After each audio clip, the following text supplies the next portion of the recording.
Welcome, everyone, and thank you for joining us. I am Aisha Coffey, and on behalf of Federal Workers Against DOGE, I welcome you to this special virtual event introducing our newly launched audio series, I Do Solemnly Swear, Federal Workers Speak Out.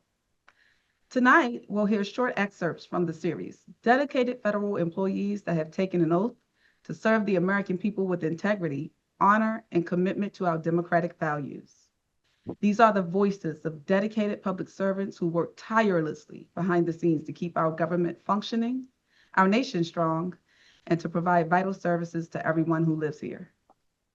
We are also honored and grateful to be joined by our special guests for the evening.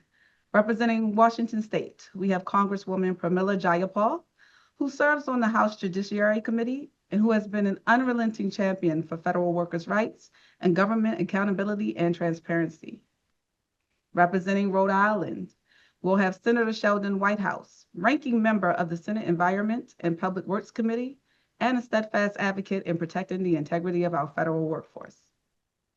We'll also be joined by Everett Kelley, president of the American Federation of Government Employees, and a powerful advocate representing the rights and interests of over 750,000 federal workers nationwide.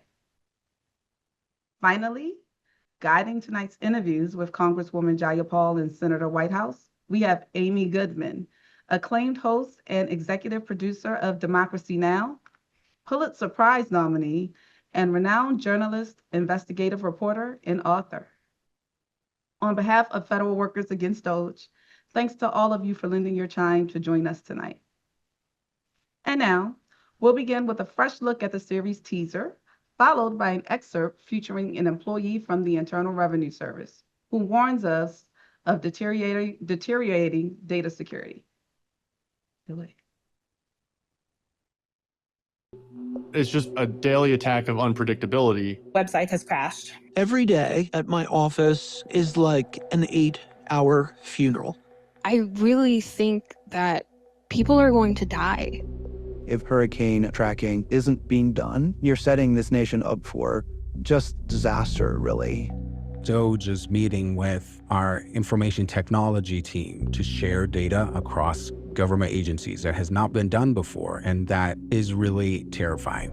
You create this exodus of knowledge. There's not going to be these scientists to protect the people from deadly contaminants. We've lost about 2,200 FAA employees. Your next airplane flight's going to be less safe because of this. That's not political. I'm just talking about the safety of the American public. DOGE is one of the worst creators of waste, fraud, and abuse in American history.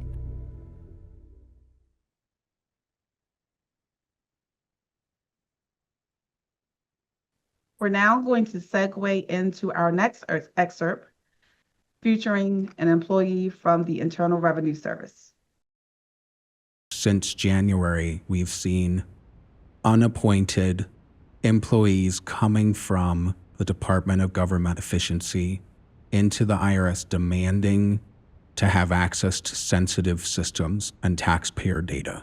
DOGE is meeting with our information technology team to try to figure out how to share data across government agencies.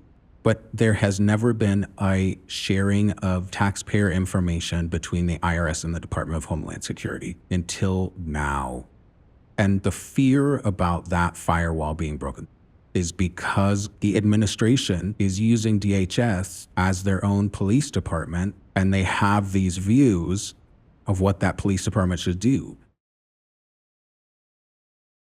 Wow, scary to hear. It is now my privilege to introduce Amy Goodman. Amy, thank you again for joining us, and I will hand this over to you.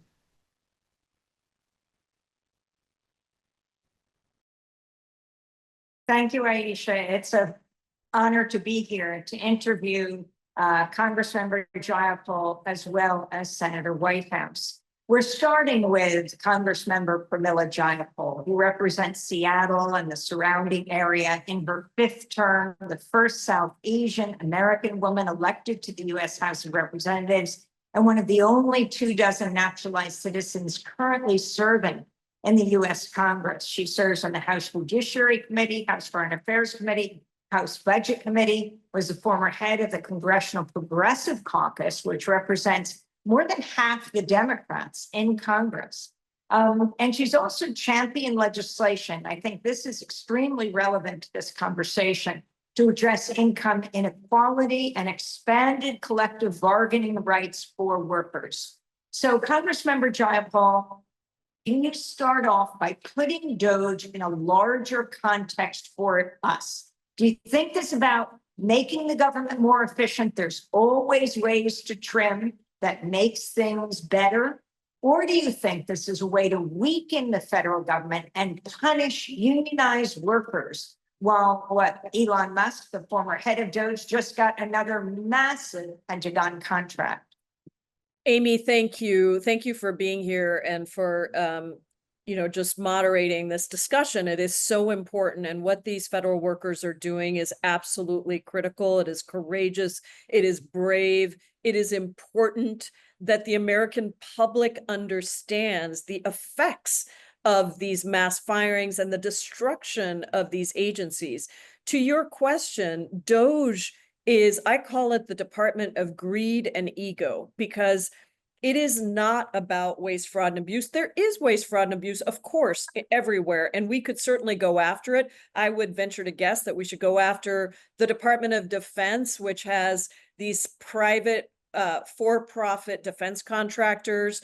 It is the only federal agency that has never passed an audit. We could go after Medicare Disadvantage, private contractors, but what DOGE is doing is calling something waste, fraud, and abuse when it actually is about destroying government agencies. It is actually about pushing out the talent and the skills and the careers of people who have dedicated themselves to public service. And, I think it's interesting that one of the things I remember from one of the agencies where it was an Elon Musk person who had come into the agency looking for waste, fraud, and abuse and said, actually, I found out that this agency is remarkably efficient because guess what? Public agencies have inspectors general. There are people that are constantly looking for and implementing solutions to waste, fraud, and abuse, going after the people that actually, perpetrate that, mostly private for-profit companies, frankly, in a way that many private sector entities don't have.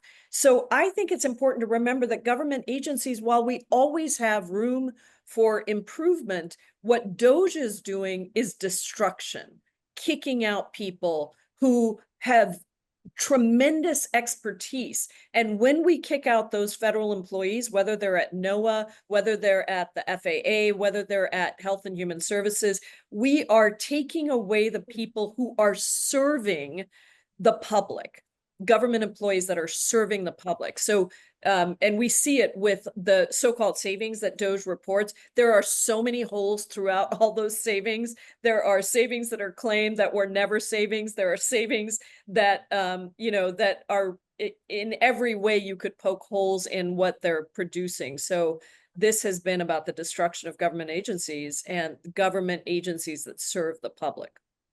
Are you more concerned at firings at some agencies over others?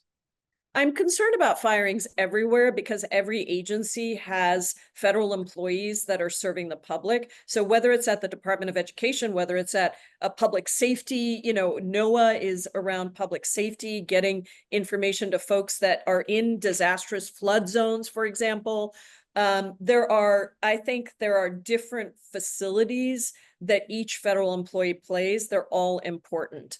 I'm also very concerned about the sharing of information. For example, the IRS sharing. I know we have Senator Whitehouse on here as well, and we have all been part of signing on to an amicus brief that challenges the IRS's sharing of that taxpayer information because people pay their taxes and it is a principle that that information is not going to be used for something else. Because if people think that you are now sharing their taxpayer information, they're not going to pay their taxes because they have a right to privacy. And so there is a whole way in which data is being used and abusing privacy of Americans across, across every field that we also need to worry about. How lasting is the damage done by these firings? For example, can a Democratic trifecta, what if the Democrats took executive, legislative, across the board, can they repair what is being done here? Or with this erasure of agencies, can this be fixed? Well, we will do everything we can. Remember that the midterms only have the House and the Senate, not the presidency. So we are going to continue to have a Donald Trump presidency. And Donald Trump is the one who has been perpetrating so much of what we are seeing through DOGE and through these other things. We can be a check on some of the worst things that are happening, but the damage is deep. And I won't say it's not fixable. We're going to do everything we can.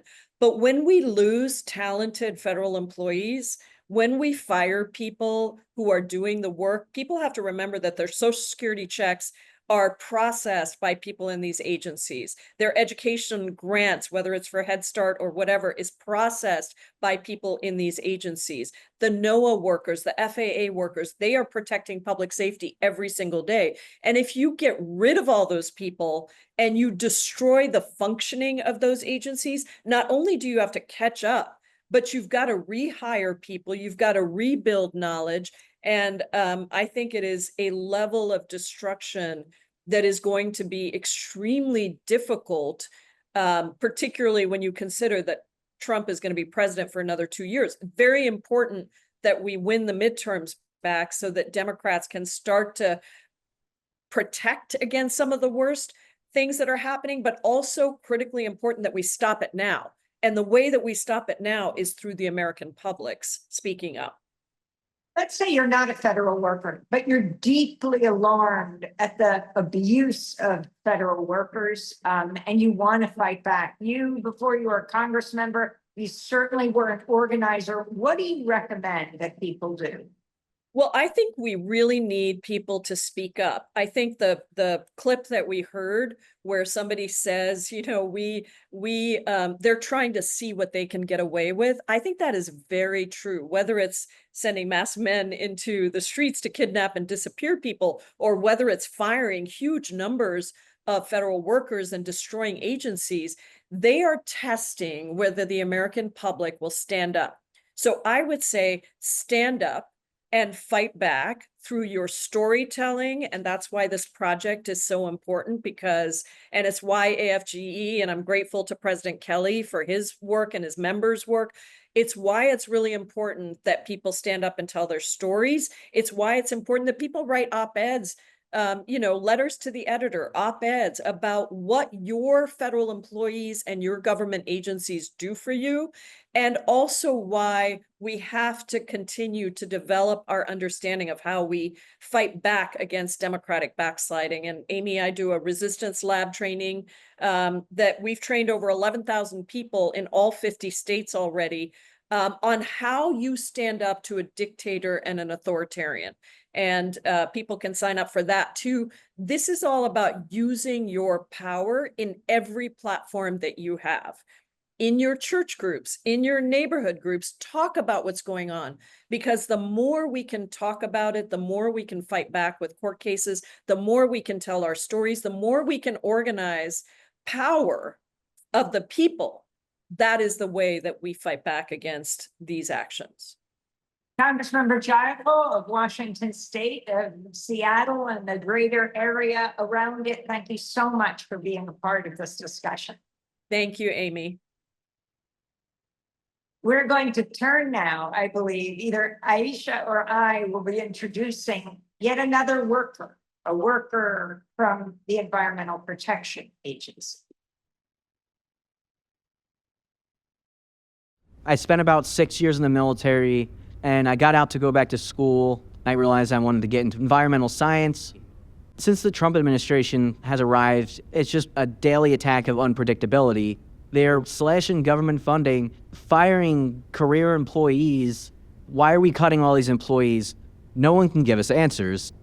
Our water, our air, our land are protected by people, and it doesn't magically happen that these programs exist and people are healthy.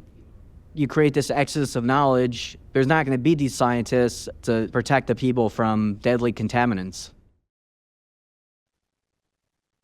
All right. I believe we are holding for Senator Whitehouse. Is he able to join us right now? He should be here momentarily. He just voted.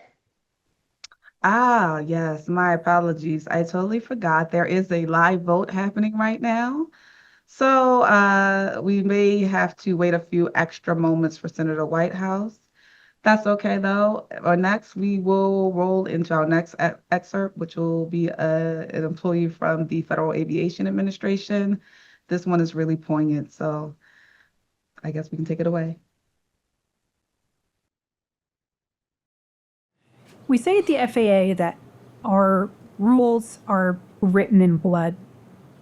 And what that means is every rule that we have was created because there was a disaster and people died. We have people coming in to FAA now saying they know a better way to do it when they don't even know why FAA does things the way it does. If you ask me today if I would feel safe getting on a plane in this country, I would say yes. But, ask me that question again in 6 months and I might give you a different answer. Where we lose mission critical staff, critical systems could fail. Thank you. All right. Do we have Senator Whitehouse yet, or are we still? Oh, We there do. he is. I see him. Okay, Amy, I'll let you take it from here. Thank you for joining us, Senator Whitehouse. Thank you. Senator Whitehouse, it's an honor to speak with you. Part of this I Do Solemnly Swear series. You've just come from the Senate floor, cast your vote.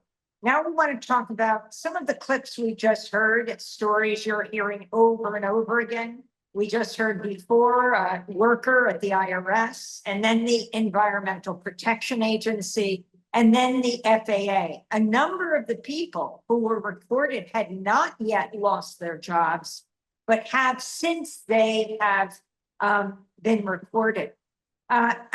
Russell Vought, who is the head of the Office of Management and Budget, most relevant, the architect of Project 2025, said we want federal workers to be traumatized. You're an expert when it comes to the Environmental Protection Agency and protecting the environment. Vought said we want to stop this agency from making rules. What are you hearing and seeing from the EPA staff? Things are not good at EPA. They've lost a significant number of their staff. I would say a little bit more than 10% are gone. So imagine being an office of 40 people and suddenly 4 or 5 of your colleagues are just gone. You notice that. So that's happening. And then the sort of wild abuse of the facts by the Zeldin EPA administration, I think, is pretty challenging for people who have dedicated their lives to science, to the facts, to trying to help people, to understanding the importance of the environment to our economy and to our well-being. And now you've got the climate is a hoax president, and his climate change is a religion little minion over at EPA, and it's pretty heartbreaking. And then they're going through like getting rid of people. So everybody is tense, waiting to know if they're the next to be fired. And of course, in an environment like that, nobody wants to stick their head up or offer a contrary view or do anything that will provoke the axe to fall. So it's a pretty grim environment. When Russell Vought talked about traumatizing federal employees, he specifically had the EPA in mind. And as you'll recall, this guy has spent essentially his entire life, when he's not on the government payroll, on the fossil fuel front group payroll. So he wants to destroy government generally, but he particularly wants to destroy the parts of government that regulate or constrain the fossil fuel industry. He is a stooge and an operative of fossil fuel. And so the EPA is particularly in his gun sights, as he showed when he talked about the importance of traumatizing the personnel there. The Supreme Court has served the president in these last weeks around allowing him to, RIF people, reduction in force, or fire people, lay off people. You wrote a book, The Scheme, how the right wing used dark money to capture the Supreme Court, how prescient it was. Talk about the Supreme Court's decisions over these last weeks and what it's meant for the federal workforce. Well, I guess I'd say that the really most fundamental premise of the scheme, my book about the capture of the Supreme Court, was that a bunch of creepy billionaires, basically the fossil fuel industry's biggest powerhouses like the Koch brothers, spent decades plotting carefully and scheming through their little minion Leonard Leo to take over the judicial appointments process for the Republicans so that every person who the Republicans had a chance to put on the court would be obedient to fossil fuel interests and to the interests of the far right. And they did that. And right now, when you see, again, we're talking about a president who has lied and said that climate change is a hoax. We're talking about an administration that will do anything and everything that fossil fuel wants, no matter how embarrassing or stupid or wrong. They have no gag reflex when it comes to the things that fossil fuel wants them to do. They even wrote wind energy and solar energy out of their definition of energy. I mean, they'll even violate the dictionary to do what fossil fuel wants. And so this court, the court that fossil fuel dark money built, is now, it seems, very happy to give to the ultimate climate denier, fossil fuel run president, unprecedented powers to knock down federal agencies that they don't like, big Republican donors don't like, the fossil fuel industry doesn't like, and enable him to basically run ahead of his ability to legislatively undo a government agency by using firing authority to clear out its personnel so that it doesn't run any longer. They never passed a law to get rid of USAID. They fired everybody, they tore down the sign, they did everything else, but they never passed a law. And so the court has seen what Trump is up to, and despite that, notwithstanding that that's happening in plain view, they have repeatedly given him the power to go out and tear apart government agencies without working with Congress, to ignore the laws of Congress that set up and fund these agencies at their present levels. I mean, do you think there's a changing awareness after the flash floods of Texas, certainly an anti-regulation state? It looks like the numbers then go up to hundreds of people dead. We're seeing the cuts in the National Weather Service and in NOAA, people's ability to predict what is happening. When they protect themselves by saying it's unpredictable, isn't that the heart of climate change? Unpredictability. Yeah, and a change in the range of things that happen. Weather's always been unpredictable, but it was unpredictable in a general range that was constant. That's how you get a 1 in a 500-year flood. A 1 in a 100-year flood is because there's a range that didn't move. Now we've had 4 1 in a 1,000-year floods just in the last month. So the entire range has shifted. I don't think that the Republicans are going to change their point of view based on getting rid of NOAA, based on the facts, based on floods in Texas, based on any of that. They're too admired in fossil fuel money. Their whole party depends on fossil fuel money.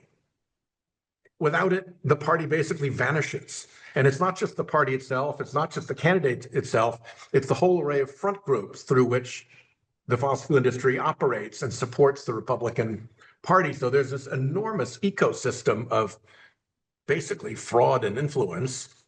And they can't, they're the prisoners of their own machine at this point. So it is going to take people to throw the bums out and give us a reset that allows climate reality to seep in. And until that time, first, what can be done to protect American workers, the federal workforce, and what can be done to protect Americans' data that's been accessed by DOGE? Yeah, I think continued lower court litigation is very important. You know, when you get up to the Supreme Court, it gets very political very quickly. But long before you get to the Supreme Court, there are probably nearly 200 district court proceedings going on right now. And Trump has lost the vast majority of them. Maybe it's 180 out of 200 that he's lost. And those things have put a lot of stops on his bad behavior. And some of them are pretty dull stuff. They're not a sexy constitutional question deep into separation of powers and the doctrines of the founders. It's like, was the Administrative Procedures Act followed here? And those boring cases don't get much attention, but they stop the bad acts of the Trump administration, and they allow for discovery. So you can dig in and get the documents and the admissions and the sort of pull out into public view the scheming that is behind this plot to diminish and destroy America's government. So finally, what advice do you have for people who aren't in elected office, to federal workers, people who aren't federal workers? It's the same question I put to Pramila Jayapal. What is most, do you think, effective way to organize? I think there are a couple of things that I get this question pretty often. And what I tell people is the first thing you should do is go to your phone, this guy, and look for everybody you know who lives in a state with a Republican senator. Maine, Ohio, Florida, and see if your friend, your acquaintance, your family member will communicate as a constituent to their Republican senator. It makes a difference when constituents are expressing their opinions. So if you're not a constituent of a Republican senator, go find someone who is. Pick them out of your contacts list and be in touch. Second is join up. There are all sorts of groups out there that you can find your affinity with, whether it's women's rights, civil rights, environmental rights. Find a group and join. If nothing else, you'll feel better being around people who are sympathetic to you. Being miserable and alone is not a good place to be. So join up. And the third is communicate your story, because every once in a while, a story comes along that changes history. That one guy who stood in front of a tank in Tiananmen Square, and that one other guy who took the picture and got it out, that was just a huge impact that rippled globally. The Tunisian government fell because one street vendor got so fed up that he lit himself on fire, and it lit the whole country on fire. Now, I don't want anybody to light themselves on fire, but look for those telling moments that can go viral, that communicate the story, that communicate the callous, crooked, wicked behavior of this administration. Well, you know, Democracy Now! Covers movements, and tomorrow all over the country, the date, July 17th, the birthday, talking about good troublemakers of John Lewis, the Congress member from Georgia, the organizer, the man who took on the state troopers fighting for African Americans to get the right to vote. That date has been chosen as yet another day of an uprising across the country, deeply concerned about what's happening.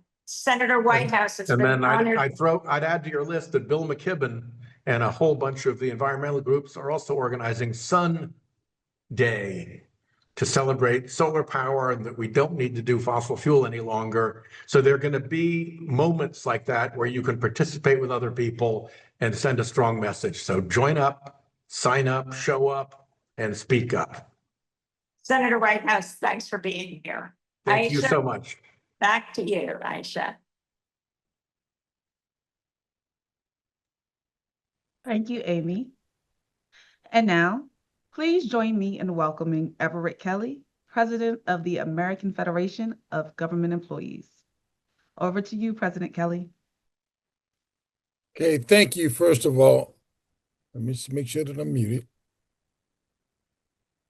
I can hear you. Okay, but thank you, first of all.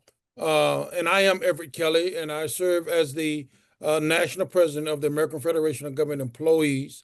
We represent over 820,000 federal and DC dedicated public servants across every federal agency, protecting their rights, dignity, and ability to deliver essential services to the American people. Now, these workers provide services at the VA, taking care of our veterans, TSA, protecting our public that travel through our skies, Social Security workers that process claims for our beneficiaries who have worked almost all of their lives. EPA, you have already heard from, but they are the workers that ensure safe air, clean water, Department of Education, Department of Defense, USAID, USDA, and so on. Now, this series shines a critical light on what's truly happening behind the scenes at federal agencies under current administration policies. It gives voice to workers who are experiencing firsthand the impact of drastic layoff attacks on diversity, equity, and inclusion, or DEI, and international demoralization of our federal workforce.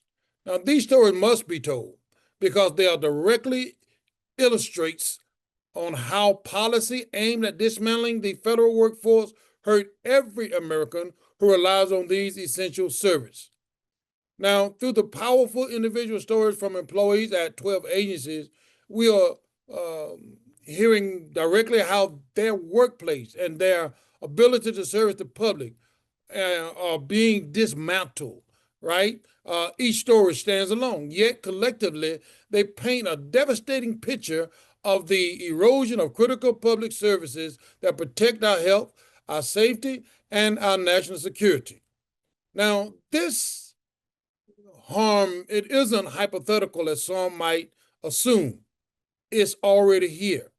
Cuts to staffing, elimination of DEI initiatives and moral crushing workplace, hostility, weakening federal agencies in ways that endanger the safety, the stability, and the well-being of the American public. Now, this isn't an abstract bureaucratic issue. This is real people facing real danger, losing real services that they depend on every single day. And the current assault on federal workers isn't just about job losses, it's about undermining public trust in government institutions. When critical agencies lose experienced and dedicated employees, it becomes harder to ensure public safety, health standards, environmental protection, and national security. And restoring trust after this kind of damage takes years and years. It takes time that Americans do not have when they are facing immediate threats. Now, AFGE is aggressively pushing back on every front, legally, politically, and in the public sphere. We're mobilizing members nationwide to lobby Congress, participate in public demonstrations, and educate communities about real-world consequences of these harmful policies. AFGE has initiated lawsuits and is actively fighting in courts to halt unjust layoffs and policy changes that undermine workplace fairness and equity. We're participating with congressional allies like Representative Jayapal and Senator Whitehouse, who support and underscores that this battle isn't just labor's, it's a fight for the integrity and effectiveness of our democracy itself. And so I deeply appreciate the insight shared by Representative Jayapal and Senator Whitehouse. Their voices highlight the urgency and the seriousness of this threat that federal employees face, and by extension, all Americans are facing. Their interviews underscore the critical importance of unity, and I am grateful to be here and to be a part of such an event. Thank you.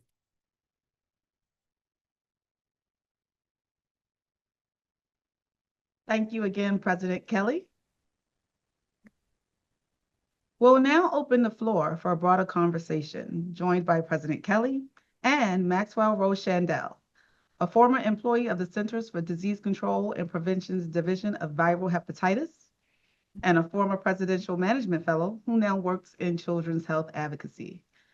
Thanks for joining us as well, Maxwell, and thank you for so bravely volunteering to participate in the interviews for this series.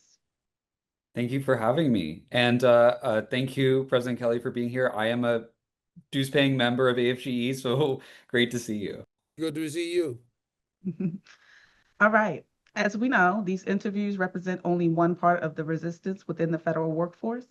There are multitudes of dedicated federal employees who are fighting to protect our democracy and continue providing the services nearly every American depends on, often at great danger to their own careers, financial stability, and even their mental health.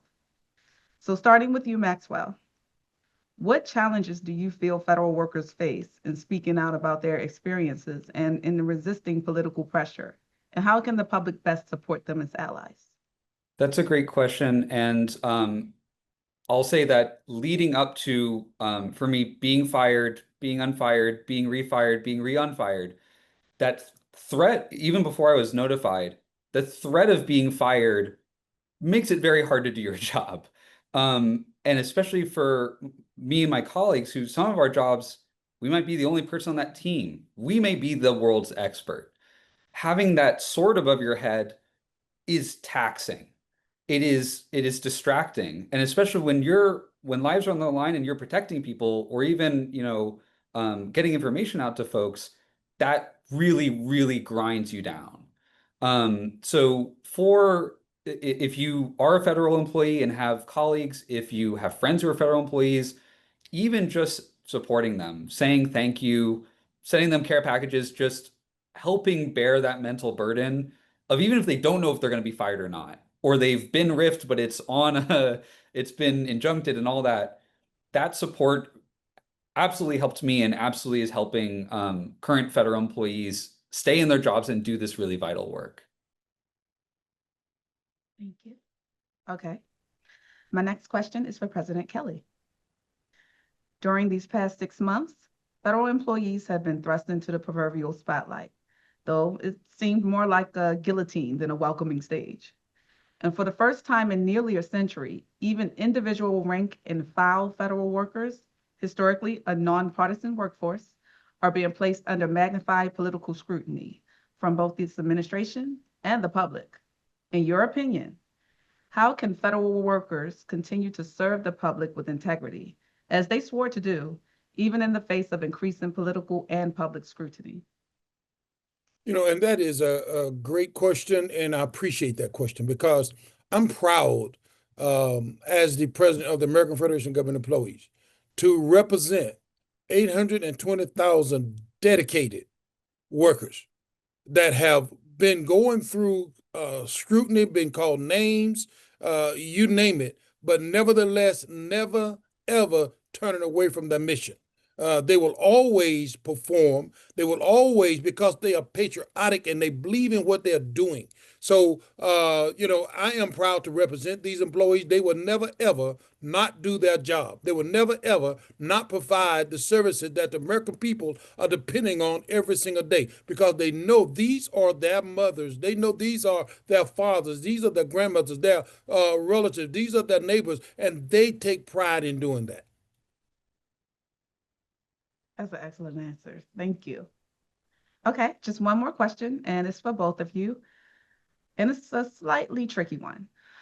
What do you most want the American people to understand about the daily realities and sacrifices the federal workforce faced prior to the 47th administration and even now? President Kelley, if you don't mind, we'll start with you again. Okay, well, first of all, again, you asked a great question because for so many years, the federal workforce has been called bureaucrats. when in actuality, they said they are bureaucrats in Washington, D.C., when in actuality, only 15% of federal workforce work in Washington, D.C. The rest of the 85% works throughout America, and they work providing services to the American people. They are the people that, as I stated, provide services for the veteran that might be wounded in combat. They are the people that is building equipment and providing small arms for the warfighter on the field. They are the people that is processing claims at the Social Security Administration to make sure that beneficiaries receive their benefits. They are the people that make sure that the food that we eat every single day is safe to eat. They are the people that make sure that the airs that we fly in are safe to fly in. These are the people that is being, in my opinion, being called names for no justifiable reason whatsoever, only because and we are apolitical employees, but they're placing these employees as political pawns, and I think that it is time for it to stop. I call on the American people to call on Congress and Senate to make sure that it stops, because these are patriotic, American-loving people. Thank you for that. Maxwell, over to you. Your thoughts? Yeah, thank you. One thing I'd say is before I worked for the CDC, I actually worked for the Government Accountability Office, which is what DOGE wishes it was. They audit the government. They say, this is what you're doing right, this is what you're doing wrong. And never in my employment did I ever think the government was perfect. And I was hired to make the government more efficient. I was a presidential management fellow. Like, that was in my job description. And I just want everyone to understand is the very last thing you would do to make the government more efficient is fire people. Like, there are rules, there's regulations, there's red tape that I gladly would not want to deal with in my job. But to fire the people who had the expertise, to fire the people who have been in these jobs for decades, who are literally, not an exaggeration, the world's best expert in these things, sometimes the next 42, to fire them is the most backwards, like, least efficient thing you could do. It took, I obviously did not want to be fired. It took 3 months to fire me, and I was paid the whole time. That's not very efficient. And also, I would have loved to be able to have done my job because it was important and it needed to be done. So none of this is efficient. None of this is normal. And again, even if you really, really want government efficiency, the last thing you would do is fire people. So true indeed. Thank you, President Kelley and Maxwell, for joining in that brief discussion. Sadly, we have reached the end of tonight's event. Again, on behalf of Federal Workers Against DOGE, I want to thank all of our guests, Amy Goodman, Congresswoman Jayapal, Senator Whitehouse, President Kelley, and Maxwell Rowshandel for participating in these important conversations tonight. But before we end, I want to acknowledge and give a very special thanks to the producers of this series, Marc Weiss and Laura Nix, as well as the extraordinary team of producers, editors, and sound editors who spent months working around the clock to bring this audio series to fruition. We really appreciate You didn't get very many people. And yeah, lots of people. So again, for everyone watching, whether you are a federal worker or a supporter, we ask you to take action. You can visit the Federal Workers Against DOGE website at bit.ly/FedSeries. In addition to taking action, you can also listen to the full audio series there at that same link, bit.ly/FedSeries. Please spread the word, and let's continue to amplify and encourage brave federal workers to step into their power by proudly brandishing their biggest weapon of resistance, their voices. Thank you for joining us tonight and for supporting federal workers who speak out. And thank you to all of the federal workers continuing to honorably serve the American people by remaining faithful and committed to their oaths of office. Until next time, good night.